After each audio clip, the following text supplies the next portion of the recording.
This week, xAI, the company owned by Elon Musk, have released Grok 3, one of the largest AI models out there, trained on the biggest data center for AI training in the world. But how does the Grok 3 compare to ChatGPT? Let's find out in under 10 minutes. Okay, we've got Grok 3 on the left, ChatGPT models on the right. Let's start with the non-reasoning models. Let's ask for the most popular trending events in 2025.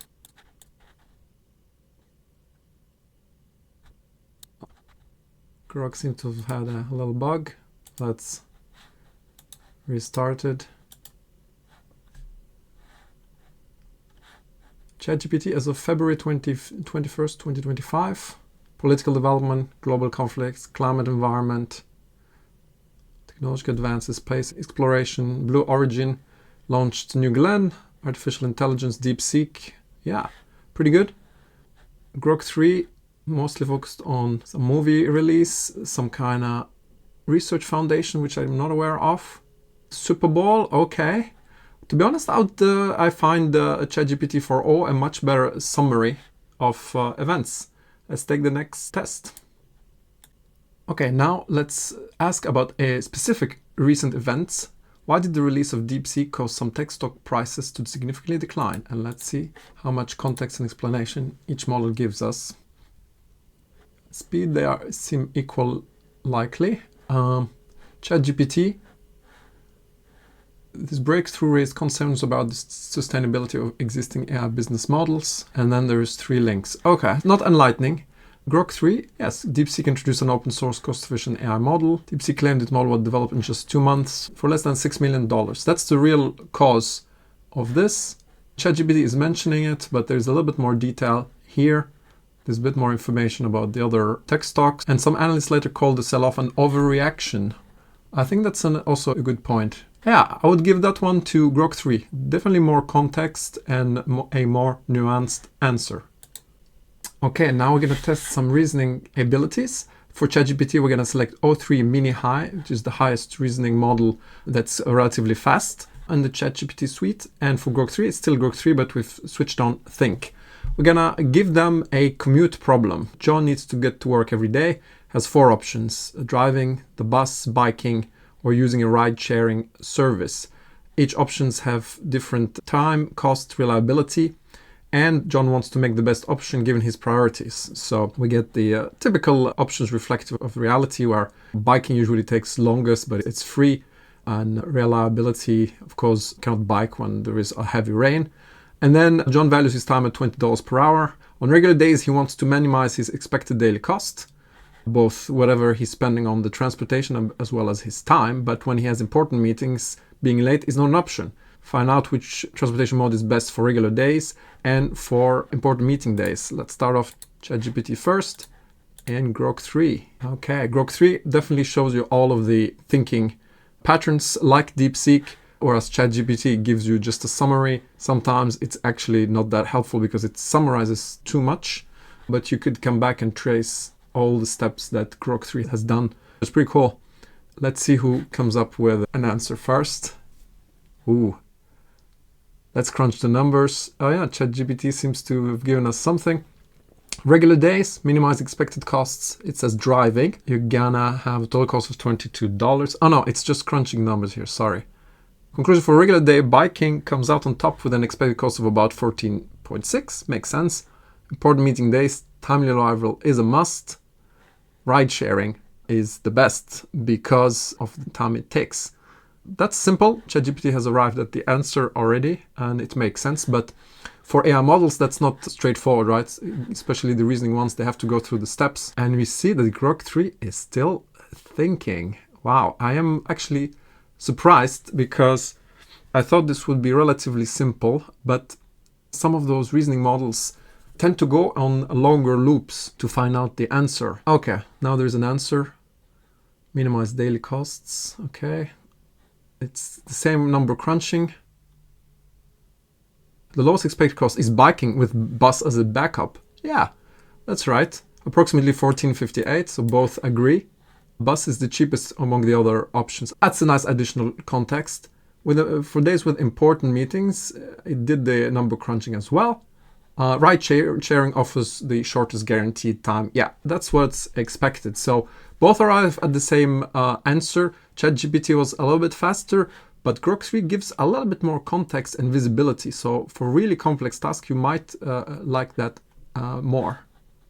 Now let's test their ability to do deep research, or deep search as Grok calls it. That's the ability of an AI model to visit websites, gather information, and prepare a report summarizing this information. The case will be that I'd like to buy a new car. It should be a rugged SUV that I can use to go to my cabin and transport DIY materials and tools with. Yeah, I like to build wood cabins. But it should also be usable for occasional commutes to the city, so where the fuel consumption is not too high. I want to see both petrol and electrical models, and all cars need to be available in Germany. So make a comparison between all models, please. Let's start off ChatGPT and Grok 3. It's gonna take a few minutes, so let's them do the work and come back to it. Already a small difference is that deep research of OpenAI always asks at least one or couple of clarification questions, and I think that's important, whereas Grok 3 just went and visited already 165 sources while I was clarifying the task. To me, clarification is very important. It's very easy to go wide and miss the mark. So let's give ChatGPT a little bit more context. Grok 3 has already an answer, and ChatGPT confirms it will start the work. So let's get back to it for comparison once it's finished. Okay, deep research is finished. It took it 12 minutes, visited 41 sources, and let's look at the data. It looks very comprehensive. So in terms of cars, it mentions Land Rover, Toyota Land Cruiser, Jeep Wrangler, Ineos Grenadier. They are more on the 4x4 type, to be honest, but there is a lot of comprehensive information on these, and it split the electric vehicles separately.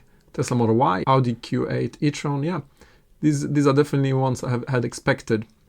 There is a lot of information. It's very comprehensive. We can compare very quickly between the models. I like that it split diesel and electric separately, because it's very difficult to compare a diesel to an electric vehicle, given there's different metrics usually used.